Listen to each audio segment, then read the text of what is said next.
what's happening, Fable Squad? Yeah, you read the title, right? We've got Tekashi 6IX9INE Gooba. Now, there's a reason I'm actually reacting to this. Firstly, because a couple of people have requested it on my Twitter.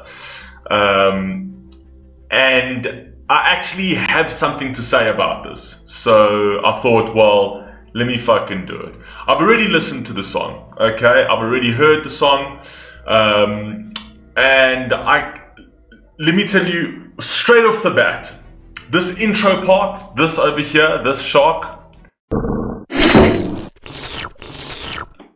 this shark has said more than Tekashi has said in this whole song, okay? So the best part about this song is this shark right here, okay? So this shark just dropped the bar right fucking here, okay? This is the only bar in this whole song, I'll guarantee you that. So I'm gonna just take it back because I just want to hear that bar again. And also, I mean, let's just start right from the beginning. Gooba. From the fucking title, man, what the fuck does Gooba even mean? What the fuck does Gooba even mean? Wait a second, let's just go up here. Definition of Gooba. Definition of Gooba. Obviously there's no word like, but Tekashi, you can't even get a title right. I mean, look at this. Definition of Goomba, so G-O-O-M-B-A, right? Is a noun, a friend, commonly used by mobsters, particularly of Italian and Sicilian origin. You're a Goomba.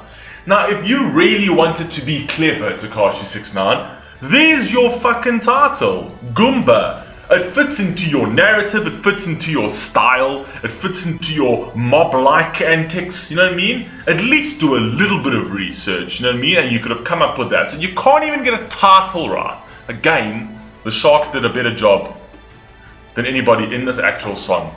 So let's just go through it, man, because I've seen so much about this and I've got so much. And the saddest part about this entire track is that people like that I really appreciate. People, young kids like Jesse. I don't know if you guys know Jesse. He does my NF reactions with me, man. Those kids listen to this, man. And it's actually just an indictment on the fucking youth that this actually even exists. But anyway, let's just go. Let's listen to the brilliance, right? Been hearing it all over the fucking internet. The brilliance of Tekashi 6IX9INE. Let's hear the brilliance. Told you, man, that's a fucking bar, man. The shark's fucking bar. I tell a nigga don't dick ride, don't blink ride, leave it to the double thick thighs, twin sisters. Drop it down and wobble, wobble up. Mommy boot it up, she get down and gobble, gobble up. Cause my money up, slide, slide in the belly trucker, the rave trucker. Your bestie is a dick sucker, a big double.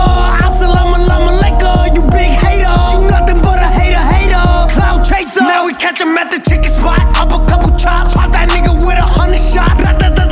They didn't make that nigga diddy bop. You know what the saddest part about this actually is, man?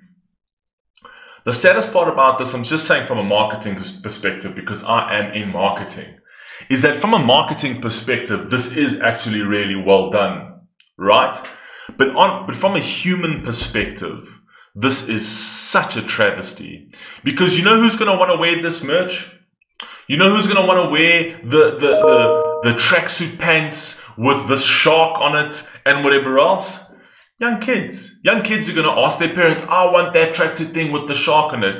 And parents, you know, parents don't care. They look at it as like, what website's that? Okay, yeah, it's fine, buy it. You know what I mean? So you can have it. The problem is that the parents don't even know that you are supporting an artist, right? He's not an artist. You're supporting somebody who's actually a mobster. Your child is inadvertently supporting somebody who's actually a mobster, man. You're actually supporting somebody that have had multiple felony, that has done multiple crimes, including murder, theft, beating up people, racketeering, that kind of vibe. And the problem is that this stuff is being marketed to young kids. It's being marketed to the young people of this world, right? That are going to cop this merch and wear it proudly. It's just an indictment on society that this is. He thought we was going knuckle up. Bitch, I don't box. And these niggas always talking shit. Yada yada yada. When you see me, what you talking about? Fuck you talking about? Niggas always wanna chase clout. Bitch, And from a I ain't marketing clout. perspective, it's clever. It's clever. Bright colors, using cartoon animated characters. You're gonna grab the young audience, and the young audience. That's the biggest internet consumers are the young audience. The guys who stream the most. The guys who listen to these kind of things. The guys that are consistently on the internet, they're going to consume this, obviously. So from a marketing perspective, yes, I get it. I get what it's being done. It's actually it's so sad that it is so well done from a marketing perspective. It's sad that someone like this is benefiting from that marketing style, that marketing strategy. Get up on my face now, fuck. Are you dumb, stupid, or dumb? Huh? Play me like a dummy, like. Are you dumb, stupid, or dumb? Let me show you something. 111 million views in 3 days, 4 days. 111 million views. The fuck did I just do? Wait, let's start this. You know what I mean? I tell a nigga don't. 111 million Yada yada yada. Please just think about that. Just think about that. You know what I mean?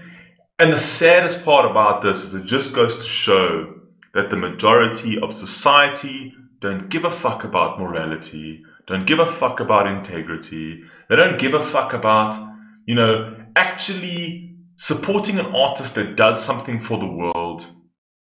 They just want to be entertained. If this guy killed 50 people, who cares? This guy's gone to prison. The FBI rocked up at his house and took him to prison for crimes committed on people, from murder to theft to fucking God knows what. God knows what. He drops a new track. He breaks the Instagram record and breaks a record on YouTube. Because at the end of the day, we live in a society where entertainment comes first. And actual people's lives who he affected, negatively affected, that goes by the wayside. Goes by the wayside. Yeah, you got some money, but you still fuck out. Mommy, freca, such garbage is twin sisters. Slide in the and bed. everybody is Put just, my money up, slide in the bed. I promise you, like I said, it's a marketing master play. You know what I mean? You went to prison first, okay, so that's a big thing. Everybody's waiting for that. You know what I mean? You already had mad antics before then, and you've already got mad antics, and we know you're going to come back with like mad antics after that. Then you come back with a whole bunch of scattered ass and colors. You know what I mean? And what does the internet do? Oh my god. Trucker, the rape trucker, your bestie is a dick sucker, a big double. Anyway, that's me. No disrespect to anybody who has like reacted like that or whatever else. But for me, I'm sorry, man. The whole message of this, the whole, and the reason why I'm so bent and irritated by this is because of my relationship with Jesse. It's because of my relationship with Jesse. This is a 12-year-old kid, right, who gets attracted to this, right, and thinks this is cool. You know what I mean? And the most part, parents are busy. Parents don't have time to like steer kids away from this kind of shit. You know what I mean? And then they have people that sit there and say, "This isn't the way. What kind of messages are you passing out over here?" You know what I mean? But anyway, you big hater, you nothing but left and right, up and down, pathetic garbage. And the best of all, the cherry on the cake is this part. care, stay mad. And everybody sits there and says, "Oh no, you know, like, oh my god, he actually ratted on people and then came out and trolled them." My gripe with this is not the fucking ratting part. It's the fact that he committed crimes on people. He committed crimes on him, and his gang committed crimes on innocent people. Everyone just discounts that. Oh my god, I can't believe he told on people that literally negatively affected innocent people's lives. He told on people that were thugs. You know what I mean? That's what, and I know that there's a street code. I understand that there's a street code with rappers or whatever else, and you don't snitch. And I'm not one to talk about that street code. I get it. I get it. But the fact is, over here for the youth, over here, to say that this is cool. You know what I mean? And the thing is that the youth will sit there and say, "Oh my God," they'll say, "Okay, well, you know, he's trolling," and they'll watch they'll watch somebody and then they'll say, "Oh, I can't believe this guy ratted." And the message they're taking from it is that, oh, you know what I mean? It's not good to rat on somebody when they've done something wrong. You know what I mean? I'm hailed a hero if I keep quiet. You know what I mean? No, you're hailed a hero if you don't commit the fucking crime. If you're not involved in those crimes. That's how you hail the fucking hero. Not ratting on people. Don't commit fucking crimes. That's the message we should be pushing out. But again, we live in a world where entertainment comes first. You know what I mean? And it's not even like have entertainment, but have entertainment in the correct way. You know what I mean? Entertain people by saying something. Nope. As long as it creates drama, as long as it's eye-catching, it's entertainment, man. Anything that happens behind the scenes. Real people were affected by this. Real people were affected by this entire situation. And that all goes by the wayside because he puts a fucking mouse emoji on a fucking behind an umbrella. And this catches their attention saying, "Oh my God, what a rat." This is what he wants you to do. It's the perfect marketing strategy. He wants that shock value. He wants you to say, "Oh my God, I can't believe he put the rat thing." Of course he's going to want you to do that. That's why he put it. It was intentional for him to do that because that creates the shock value. And the thing is that the worst part about this as well is that the fact that he actually thinks that this won't catch up to him. This is going to catch up to him. And for any youth watching this fucking channel and watching this reaction, it will catch up to you. Presidents have been shot. Like Charlemagne said in his Breakfast Club interview, presidents have been assassinated. You know what I mean? People will get to you. These things catch up with you. You will. And the thing is that I don't wish death on Tekashi 6ix9ine. You know what I mean? Because nobody is born a bad person. I genuinely don't believe he's a bad person.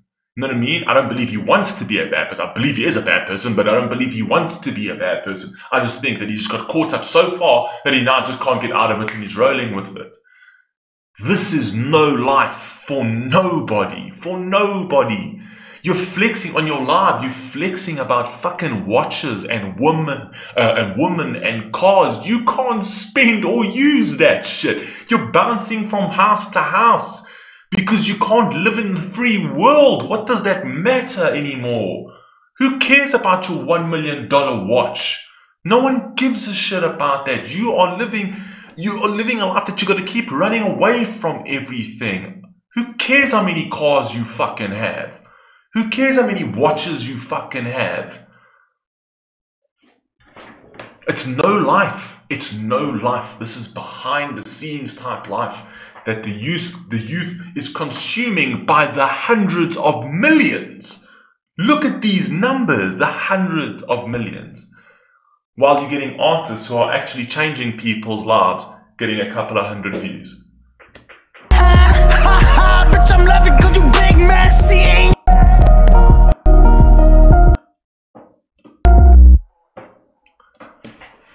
And that's the entertainment value.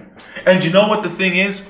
I could easily pass this track and say, okay, I'll pass by this track and I'll say like, okay,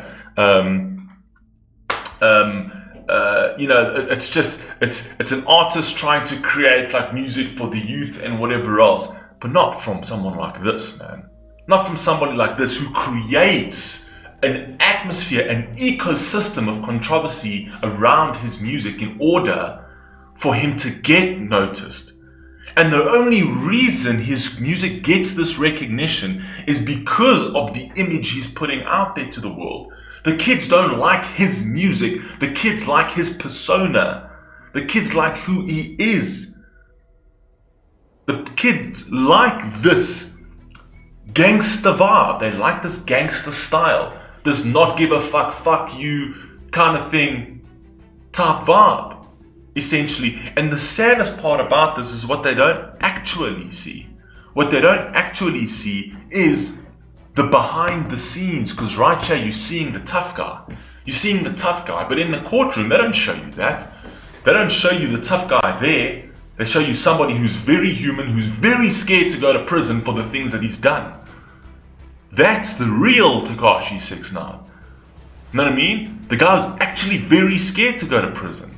The guy who's now living in the real world because there's a judge in front of him, right? And there's a cell waiting for him. Then you see the real person. That's what they should be showing to the youth, saying, that's the shit. That's the position you're going to be in. You know what I mean? Because this is easy. This is easy. So, from a marketing perspective, sadly, this entire thing that he did coming out of prison because of the coronavirus and whatever else, sadly, it was a marketing master play. Sadly. And sadly, the internet just fell straight in that wall. Anyway, that's all I'm going to say for now. But most importantly, is that shark had the best fucking bar. So please, listen to that shark. If you listen to anything in the song, or into anything that I've said, just remember, that shark had the best line, and you should listen to it.